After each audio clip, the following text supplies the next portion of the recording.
Prince Alexander Andreyevich Bezborodko was the Grand Chancellor of Russia and chief architect of Catherine the Great's foreign policy after the death of Nikita Panin. Early life. Alexander Bezborodko was born at Lukov on 25 March 1747 in a family of Cossack nobility. His father Andrey Bezborodko was a general scribe, while his mother Eudokia was a daughter of General Judge Mikhailo Zabila. He was educated at home and in the KYIV Mohila Academy. Upon finishing his education, he entered the public service as a clerk in the office of Count P.A. Rumyanzev, then Governor-General of Ukraine, whom he accompanied to the Turkish War in 1768.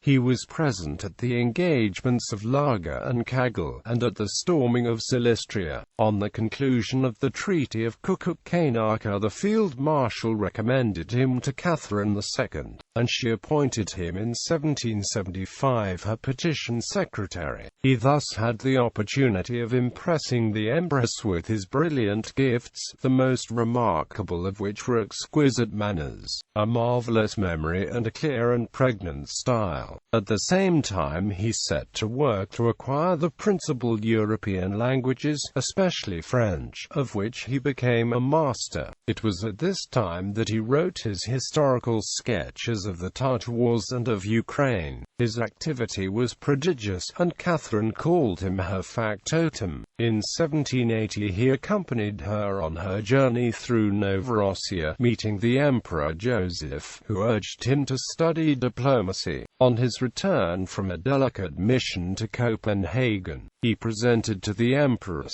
a memorial on political affairs, which comprised the first plan of a partition of Turkey between Russia and Austria. This document was transmitted almost word for word to Vienna as the Russian proposals. He followed this up by epitomized historical information concerning Moldavia. For these two state papers he was rewarded with the posts of plenipotentiary for all negotiations in the Foreign Office and Postmaster General, career under Catherine II. For this time he was inseparably associated with Catherine in all important diplomatic affairs. Though officially he was the subordinate of the Vice-Chancellor, Count Ivan Osterman, he read all the most important dispatches to the Russian ministers abroad, concluded and subscribed all treaties, and performed all the functions of a Secretary of State. He identified himself entirely with Catherine's political ideas, even with that of re-establishing the Greek Empire under her grandson Constantine. The Empress, as usual, richly rewarded her comes with pensions and principalities. In 1786 he was promoted to the governing Senate, and it was through him that the Empress communicated her will to that august state decoration. In 1787 he accompanied Catherine on her triumphal progress through South Russia in the capacity of Minister of Foreign Affairs. At Kiev he conducted the negotiations with the Polish king, Stanislaus II, and at Novaya he was in the Empress's carriage when she received Joseph II. The Second Turkish War and the Swedish War with Gustavus III heaped fresh burdens on his already heavily laden shoulders, and he suffered from the intrigues of his numerous jealous rivals, including the Empress's latest favorite, A.M. Mamonov. All his efforts were directed towards the conclusion of the two oppressive wars by an honorable peace. The pause of Verona with Gustavus III was on the terms dictated by him. On the sudden death of Potemkin he was dispatched to Jassy to prevent the peace congress there from breaking up, and succeeded, in the face of all but insuperable difficulties, in concluding a treaty exceedingly advantageous to Russia. For this service he received the thanks of the Empress, the ribbon of St. Andrew and 50,000 rubles. On his return from Jassy, however, he found his confidential post of Secretary of Petitions occupied by the Empress's last favorite, Prince Zubov. He complained of this diminution of his dignity to the Empress in a private memorial in the course of 1793.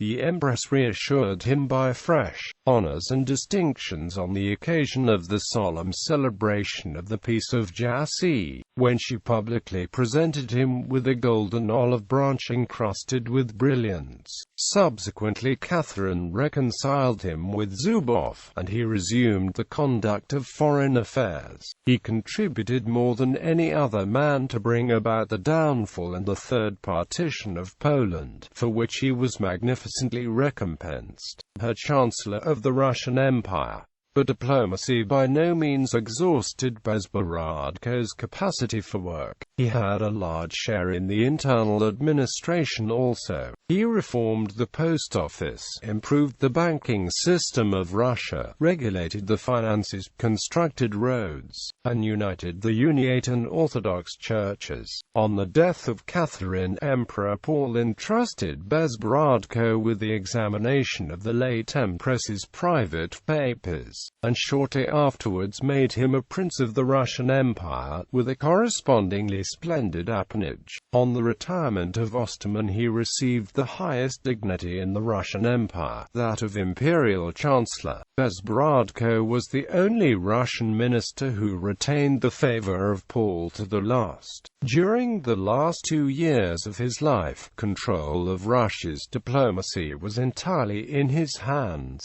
His program at this period was peace with all the European powers, revolutionary France included, but the emperor's growing aversion to this specific policy induced the astute old minister to attempt to seek safety in moral and physical repose. Paul, however, refused to accept his resignation and would have sent him abroad for the benefit of his health, had not a sudden stroke of paralysis prevented Bezborodko from taking advantage of his master's kindness. He died at St. Petersburg on 6 April 1799. Personal qualities. In private life, Bezborodko was a typical Catherinian, corrupt, licentious, conscienceless and self-seeking, but he was infinitely generous and affectionate, and spent his enormous fortune liberally. His banquets were magnificent, his collections of pictures and statues unique in Europe. He was the best friend of his innumerable poor relatives, and the mecenas of all the struggling authors of his day. Sycophantic he might have been, but he was neither ungrateful nor vindictive. His patriotism is as indisputable as his genius. Residences. Bezborodko Palace in St. Petersburg. It's located at 4 in 190,000 St. Petersburg. The palace was built in 1783–95 to a design by Giacomo Quarenghi. There emerged a palace designed according to the principles of Russian classicism. While the facade of the mansion looked fairly modest, its interiors were notable for the resplendence. The interior decoration has partly survived till today. The facade, however, has changed much since its erection. Only a portico of 4 granite columns survived from the original facade. After the Count's death, his heirs sold the palace to the post office department that adapted the building to its needs. In 1924 the building was given into the possession of the Museum of Communications. During the siege it suffered badly from artillery bombardments and was closed for repair. The museum partly resumed its display only in 1950. In 1974, owing to the drastic state of the entire structure, its major repair was started and the museum has returned to the building only 30 years later. In 2003, Bezborodko Dacha in St. Petersburg. It's located at 40 in 195,027 St. Petersburg. The dacha was built in 1783–84 to a design by Giacomo Quarenghi. It's a central 3-story building with round turrets in the corners, joined with arched galleries to 2 symmetrical side wings. In the first half of the 19th century, the side wings were linked by a chain railing held in the mouths of 29 cast iron lions. There used to be a large landscape park with pavilions.